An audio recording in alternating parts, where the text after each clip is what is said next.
শিবির সমর্থিত প্যানেলের সাধারণ সম্পাদক এস এম ফরহাদের প্রার্থিতা নিয়ে হাইকোর্টে চ্যালেঞ্জ করেছে।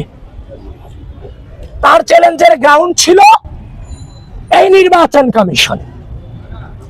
সাবেক ছাত্রলীগের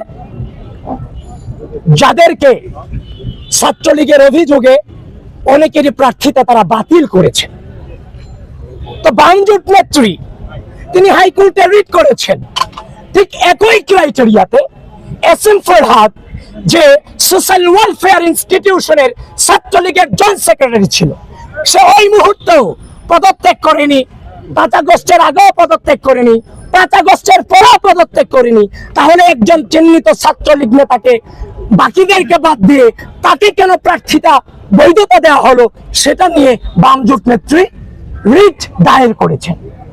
সে যে রিট দায়ের করেছেন তার গ্রাউন্ডে রেখে হাইকোর্ট নির্বাচনকে নাকি স্থগিত করেছেন।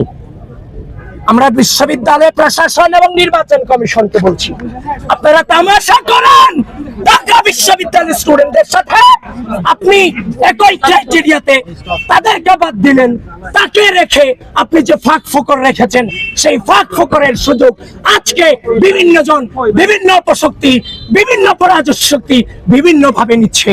স্পষ্টভাবে জানিয়ে দিতে চাই, এই ঢাকা বিশ্ববিদ্যালয়ের মাটিতে আগামী 9 সেপ্টেম্বর ডাকসু নির্বাচন অনুষ্ঠিত হতেই হবে।